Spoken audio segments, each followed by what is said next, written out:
안녕하십니까? 하나원 문학관 TV를 진행하는 손흥섭 시인입니다.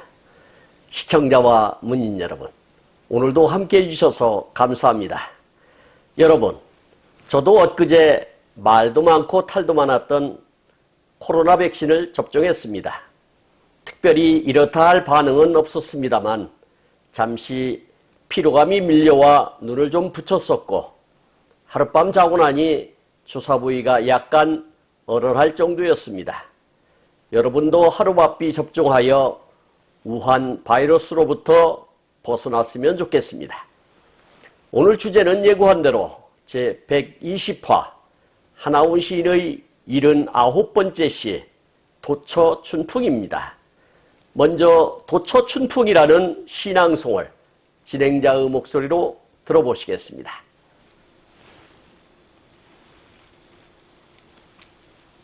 도처춘풍 하나원. 봄길 유월길은 도처춘풍. 진달래꽃 아지랑이 몇십리.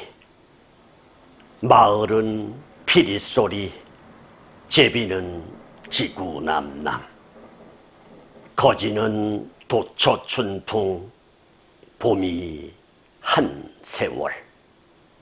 잔치집 시약시는 뉘 시약시. 혼가 술 마시면 쉬 문둥이 장가가네.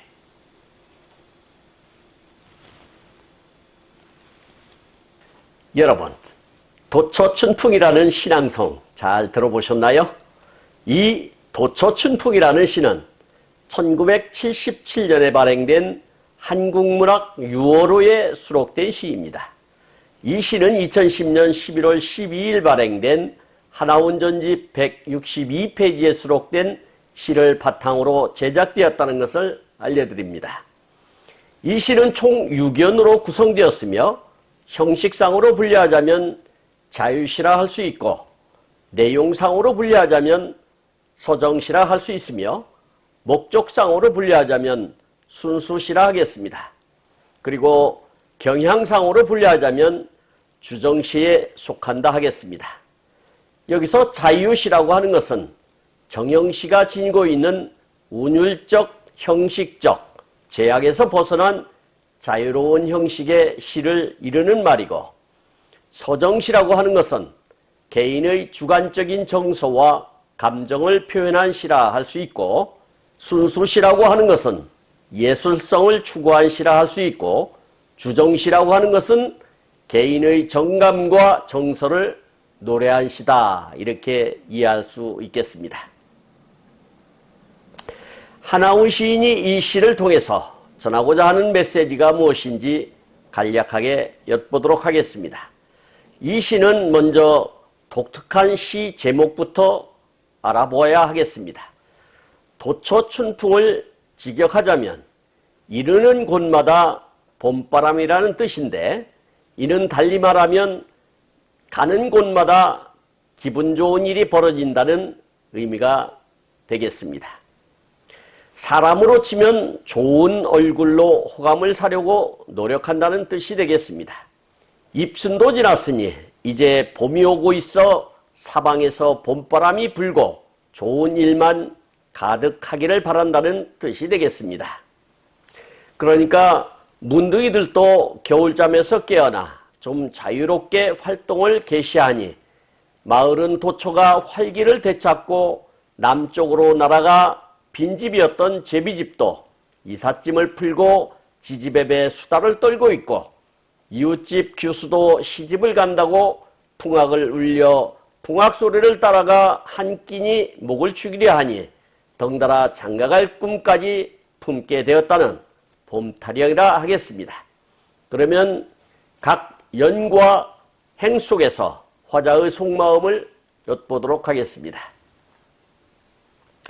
일연을 보겠습니다.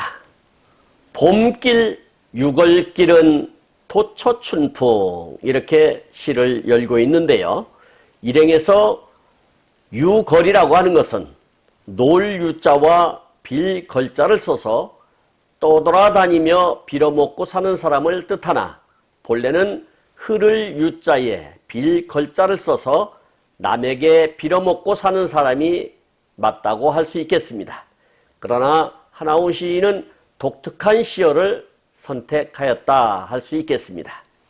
이행에서 도처춘풍이라고 하는 것은 원칙을 따지거나 까다롭지 않고 누구에게나 좋은 얼굴을 대하는 일, 그러니까 겨우내 남의 집 쓰레기통가에서 거적대기 두르고 혹독한 추위와 싸우다가 따사로운 봄 기운을 맞아 동량길에 나서니 가는 곳곳마다 생기발랄하고 희망찬 모습으로 한결 동량질도 나아졌다는 뜻이 되겠습니다.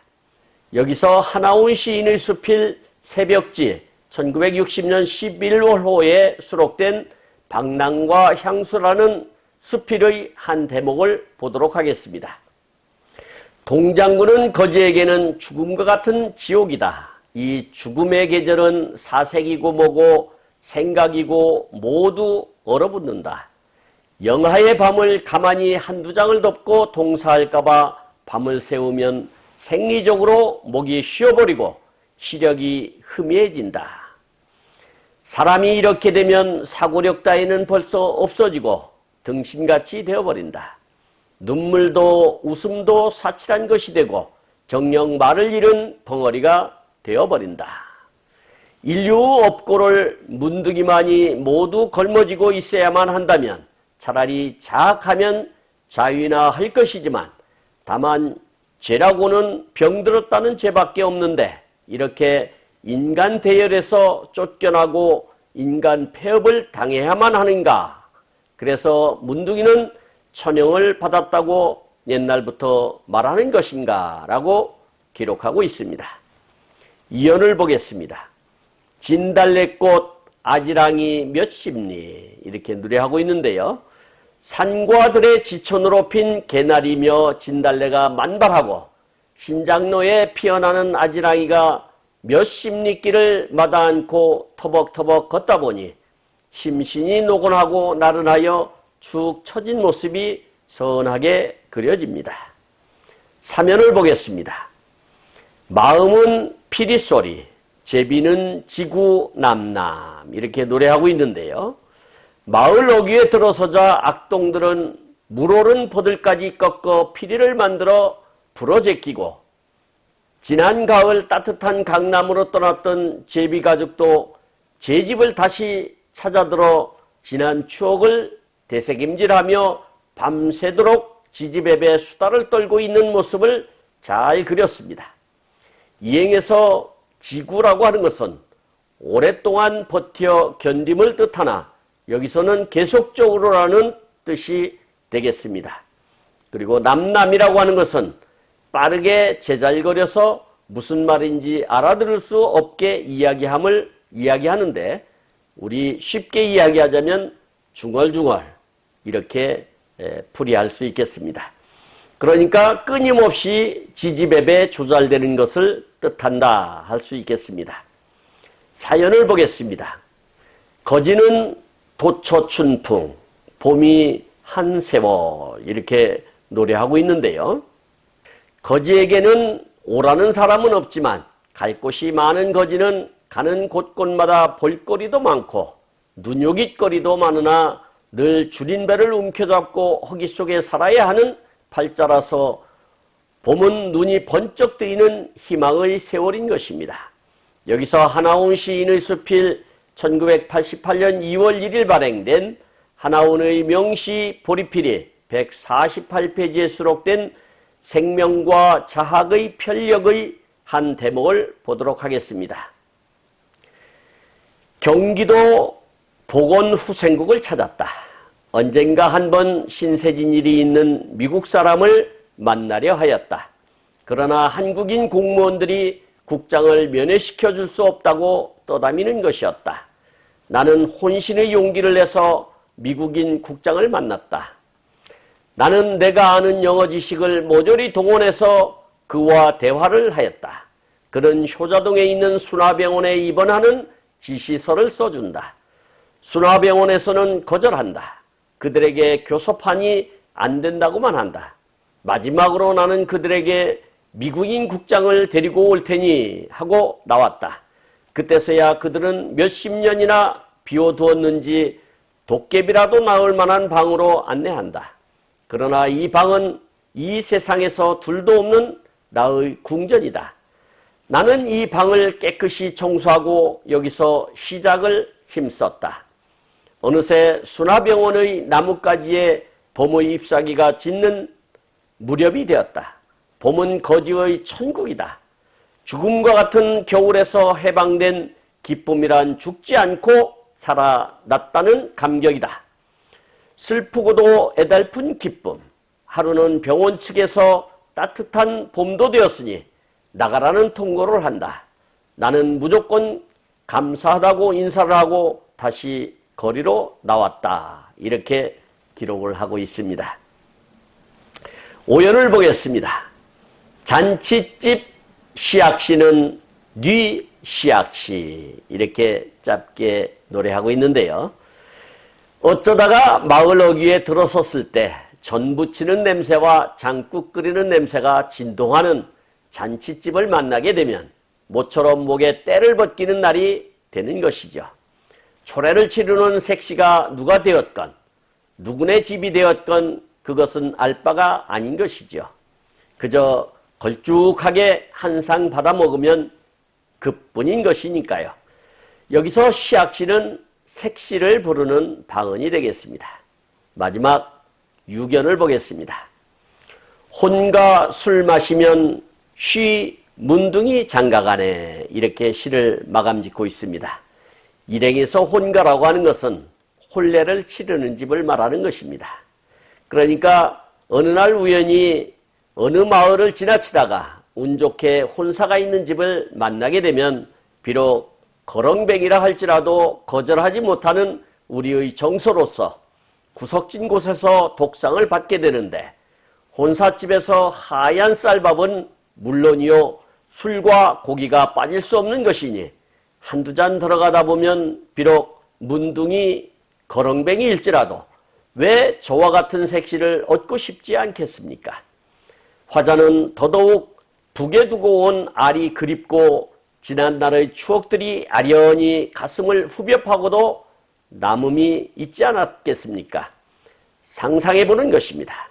아마도 여기에서 혼가에서 술을 얻어먹으면 장가간다는 말은 현대식 혼례에서 신부의 친구가 신부의 부케를 넘겨받으면 6개월 이내에 결혼을 한다는 속설과 같은 것이 아닌가 싶습니다. 지금까지 함께 하신 시청자와 문인 여러분, 감사합니다. 제가 하나하운 문학관을 방송하는 이유는 고난과 역경을 딛고 문학의 꽃을 피우신 하나온 시인을 널리 알리기 위해서입니다.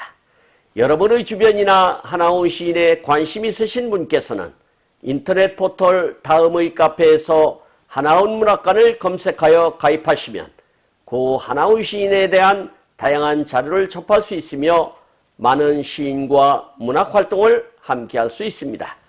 그리고 유튜브에서 하나온 문학관 TV를 검색하시면 하나온 시인의 진면목을 발견하실 수 있습니다. 다음 제121화는 1977년 6월 발행된 한국문학지에 수록된 신설이라는 시를 소개하도록 하겠습니다. 그리고 광고 말씀드리겠습니다. 하나온 문학관에서는 화면의 사진과 같이 문인의 등용문인 파랑새라는 문학지를 발간하고 있습니다.